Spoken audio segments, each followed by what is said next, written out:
Welcome to the Sales Navigator Live Show with Stan and Brynne. Join LinkedIn expert and sales professional Brynne Tillman and me, Stan Robinson Jr., Chief Coaching Officer here at Social Sales Link, as we bring you the best tips and strategies for leveraging Sales Navigator for your sales success.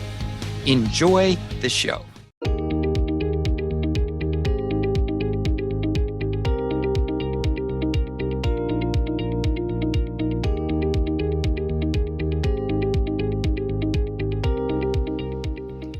Hello, Brynne. Hello, Stan. How are you today? Excellent. Thank you. Welcome to this hot Monday, although compared to the rest of the month, I can't complain. That's true. It is true, but I'm happy to be here with you in the air conditioning. Yes, thank goodness. Air conditioning, fan, as the case may be. So thanks for everyone who's joining us, listening to us, as the case may be. Today, we're excited to be talking about Sales Navigator's Smart Links feature. And it's one that some people are using and are super excited about, but a lot of folks, especially if you are relatively new to Sales Navigator and still trying to get your arms around search filters and alerts and everything else that goes on in your Sales Nav account, you may not have gotten around to the little tab at the top that just says Smart Links. Now, this is available to advanced users, advanced and advanced plus. Okay, so if you're part of a team, you'll have access to this. So if you're using core and you say, well, Stan, where is that tab? It's because it's only available to advanced and advanced plus users. So if I could share, you can now be a team of one, though. So you can actually, as one person, upgrade to being a team of one. You just pay more and you'll get Smart Links. Very cool.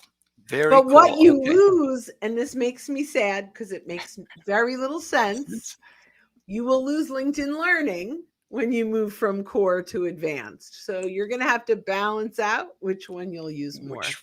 Yeah. Yep. Thank you.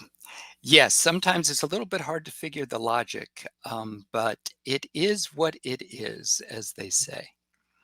So in terms of Smart Links and what it is, I'm sure everyone listening to this has been in a situation where you want to send a file to someone. It could be a video, it could be a great PowerPoint, and you run into space limitations if you try to attach it to an email. There's not enough space for your great video or your PowerPoint. And Smart Links gives you a way around that, because in a single link, in just one link, you can attach, I believe it's up to 15 different pieces of content. I've never tried that many. Yep. But you can attach multiple pieces of content. They can be documents, they can be video files, they can be PowerPoints. And you attach them and you send the recipient just one link. They click into that and they get access to everything that you'd like to share with them.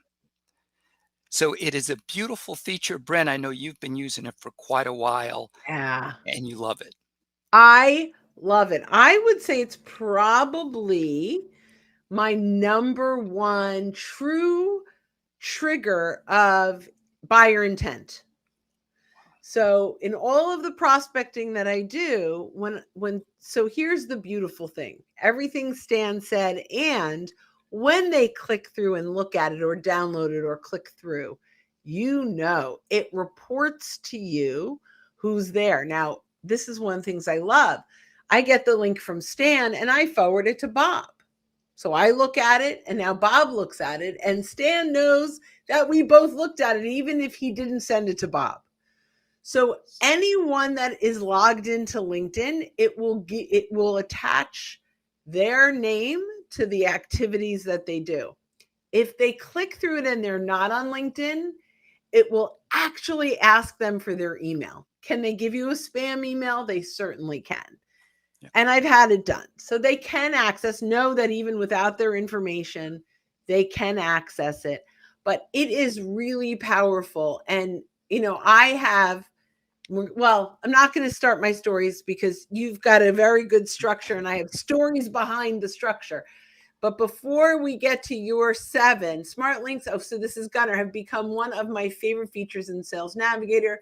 Makes for easy sharing and monitoring for engagement. Thank you, Gunner Hood. He is on our team's Sales Navigator. So we're thrilled about that. So thank you for sharing that. So I'll let you go with number 1, and then I'll start telling my stories in the right place. Well, that is fine. So first, in terms of the sales process, Mhm. prospects. If you have information that you'd like to get to prospects that's relevant for them, that helps to build value in Mhm. their eyes, so you're positioned as a resource rather than just one of the many other people out there that are trying to sell them something. SmartLinks Mhm. gives you a way to share content with them.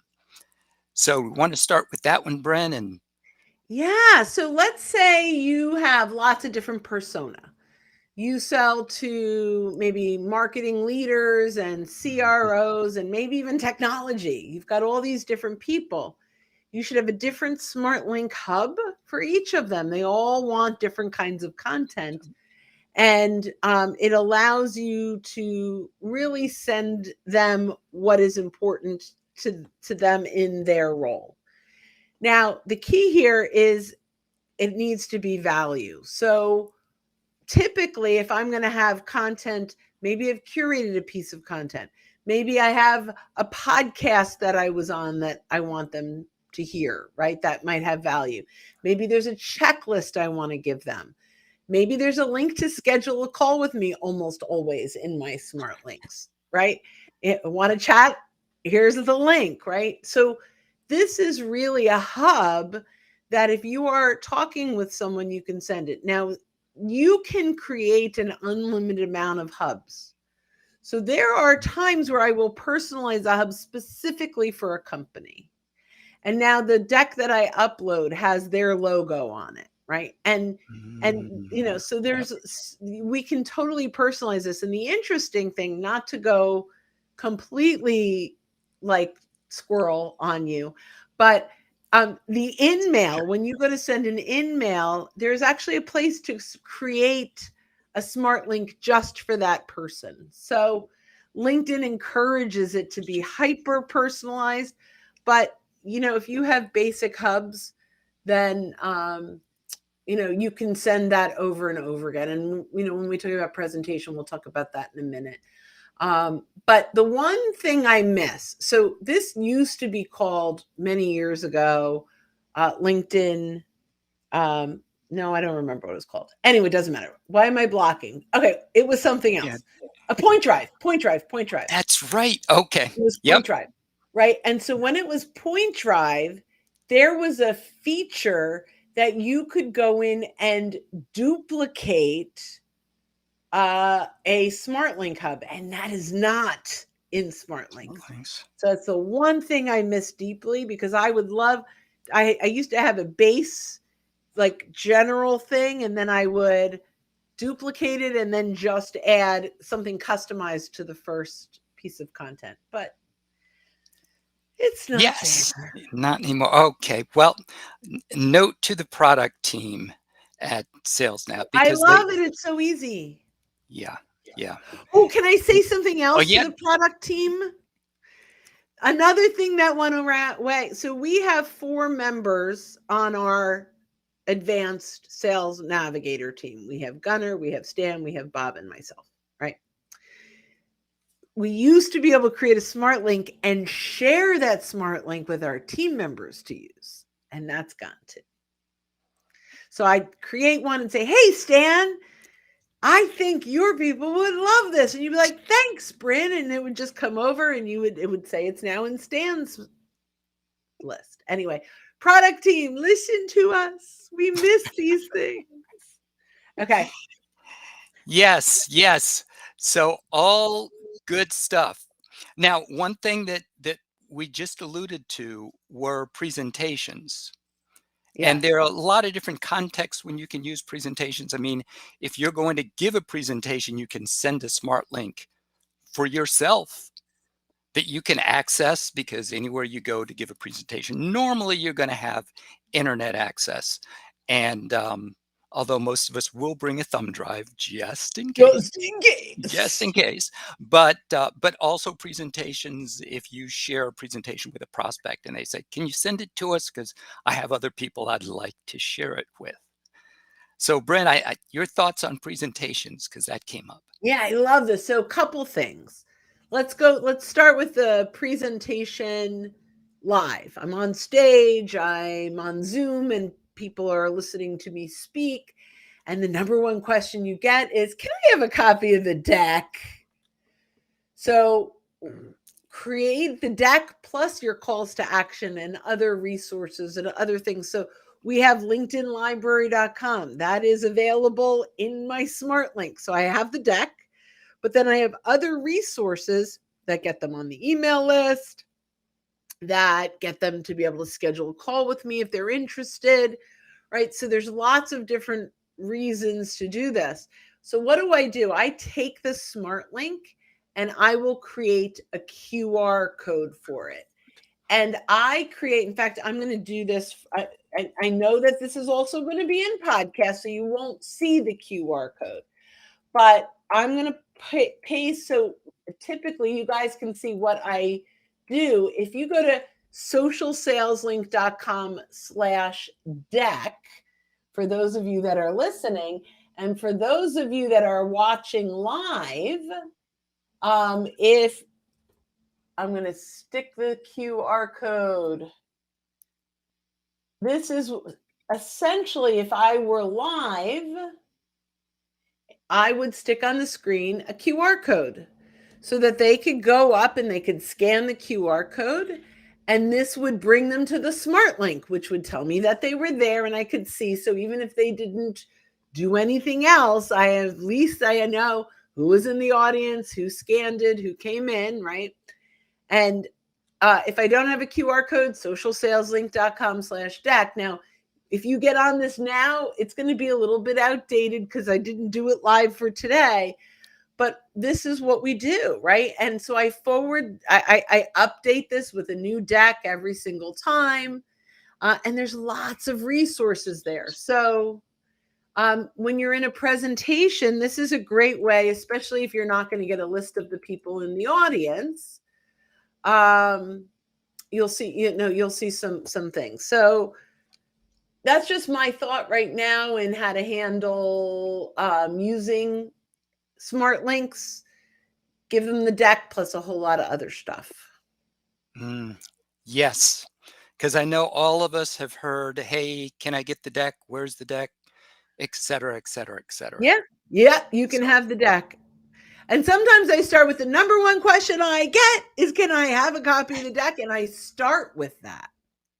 Yes. Yeah. Yep. Let them go ahead and scan the QR code at the beginning of the meeting, and then you can keep it rolling.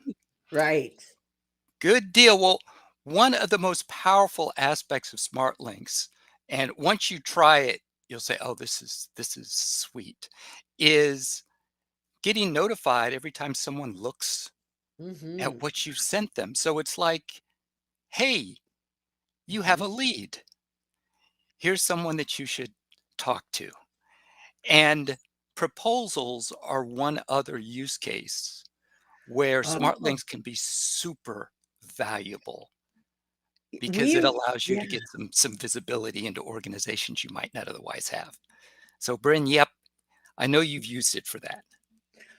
So I use them for almost every presentation, every proposal. I will upload it to a smart link along with a scheduled call with me. And sometimes I have a personal letter, great talking with you, almost like a cover letter in the front. Then I have, the proposal. So it's very personalized, and I send it out, and then I get to see who they passed it around to, which is great. But here's what's really, in my opinion, game changing. I sent out a proposal over a year ago. It ended up dying on the vine. Not sure. I tried to find out why I didn't get the deal. They ended up going in a different direction, which I have now found out was cold calling training, just FYI. And now they've reached out and said, that didn't work. We'd like to talk to you again. No, they didn't reach out. They looked at my proposal a year later and I got notified. I'm like, oh, what happened? So I reached out, got on a call, and they said, look, the cold calling just didn't work. I could have told you that, but that's okay. You know, and now, we have an active proposal out, a good one for training. Awesome. I don't know if they would have reached back out to me, but I knew because they clicked on that smart link that they were talking about it again. So, yeah, that is so incredibly powerful. So when yes. we talked about triggers in a previous episode, this is another form of triggers, just alerting you to potential opportunities that you might not otherwise be aware of. Because as Brynne said, with this prospect that came back 12 months later, they may not have reached out, or they may have intended to reach out. And as happens with all of us, you know what happens. Someone comes into the office, you get interrupted, and the thought is gone. But Yes. SmartLinks notified Brynne. Brynne was able to take the initiative. Yes. And if And they now, hadn't notified me, I don't think I would have gone back to look at who looked at that presentation a year later. So to your point, Stan, that notification is a big deal. yeah, Yeah. great. Now we've also heard, and we've also heard that some people are using them across a variety of content that they're sharing, whether it be posts, newsletters, or even landing pages. Mm-hmm.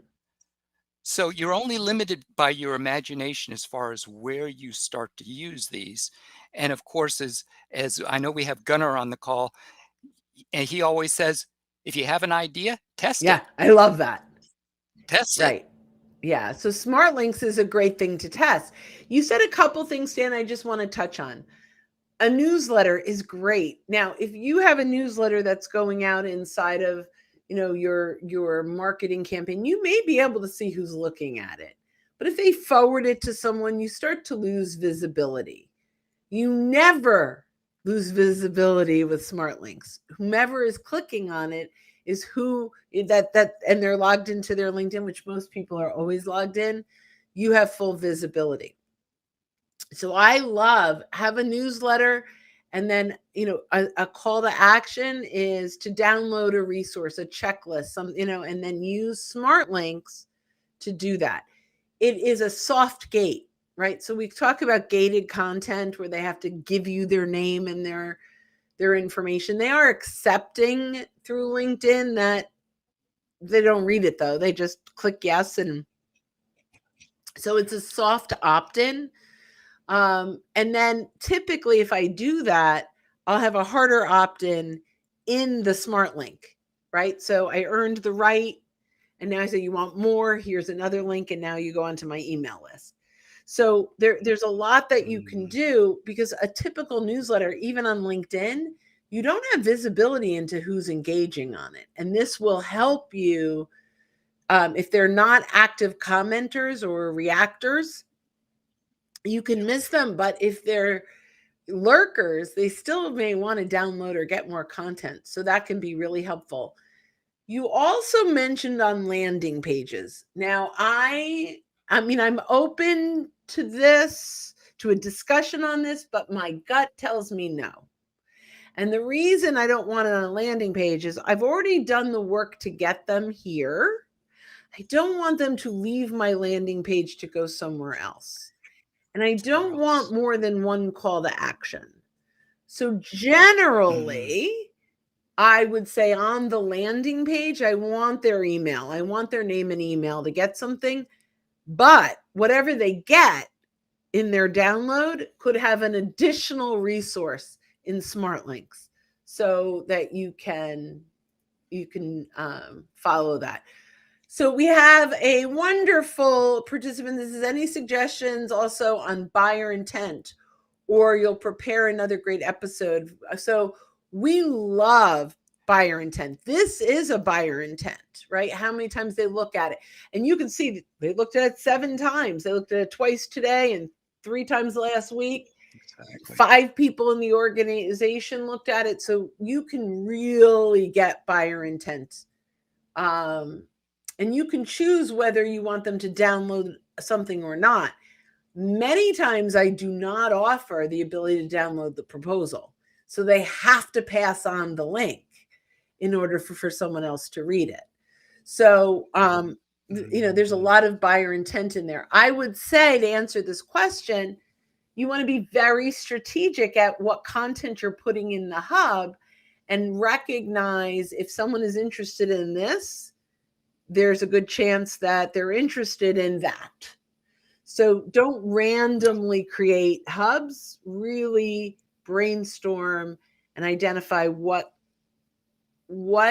engagement means when it comes to buyer intent, and then what is your follow-up on that. So I don't know if that answers that question, but anytime a buyer engages with content that leads to your solution, there's some level of intent in my mind. So Oh, yeah, yeah. exactly.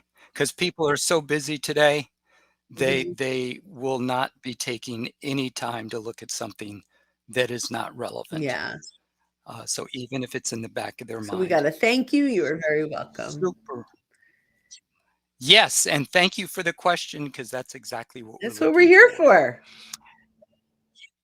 Yep, and then lastly, because we don't wanna leave out the audience of those who are looking for sales talent. Mhm. So, for example, if you're a hiring manager and you're looking to bring on new sales talent, smart links are another way where you can get your message. Now, your value here is the value of working with your Right. organization, your company culture, and everything else that you offer to talent. Yeah, So, yeah, I we like love this one, Stan. I do. And we talked about this earlier. Like, how do we position it that we're not teaching recruiting because we're social selling folks, right? But here's the beautiful thing about smart links.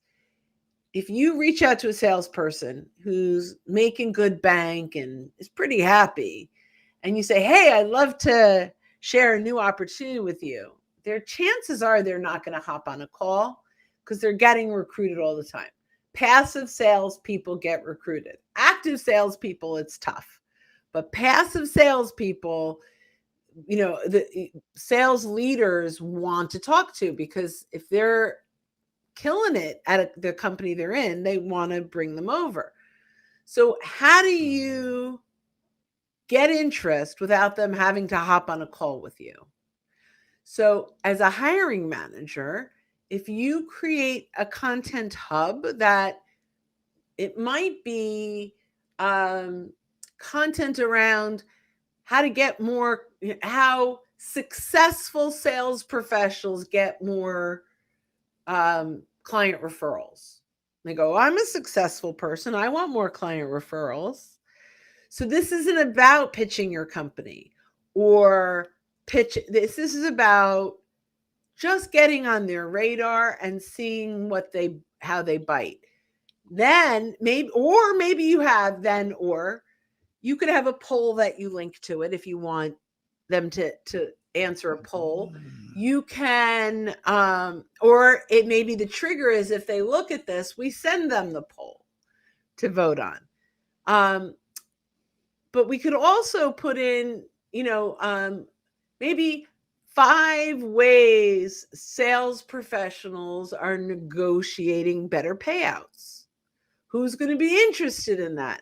Someone who's not really thrilled with their payout, right?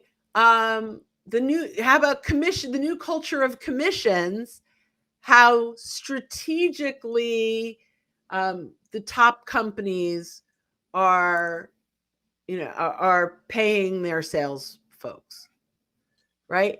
You will then, so buyer intent, candidate intent, you'll attract the people that might be open to learning a little more. So we call this leading to your solution, not with your solution. I have a position for you. No, right? Because they get those all day long. But we can start to identify even triggers on where they might have a gap or be unhappy because they're looking at the article that's around negotiating better compensation, right? So I'm sorry I went on and on about the one that I didn't want to talk about. Yes, but great suggestions just in terms of how to use it for that specific use case. And ironically, not to come across as too salesy. Even when selling to sales professionals. No, that's right. Start trust-based conversations without being salesy, even when you're hiring salespeople. I love that. Yes. Great. Well, Brynne, thank you. This has been awesome as always. We're gonna wrap this episode up. Look forward to the next one. And pass this on to your friends. Yes. And we will see you soon. Thanks for listening. And join us again for more insights on Sales Navigator and social selling strategies that will differentiate you from your competitors and accelerate your sales success. In the meantime, you can go to socialsaleslink.com/library for free content on LinkedIn, Sales Navigator, and social selling.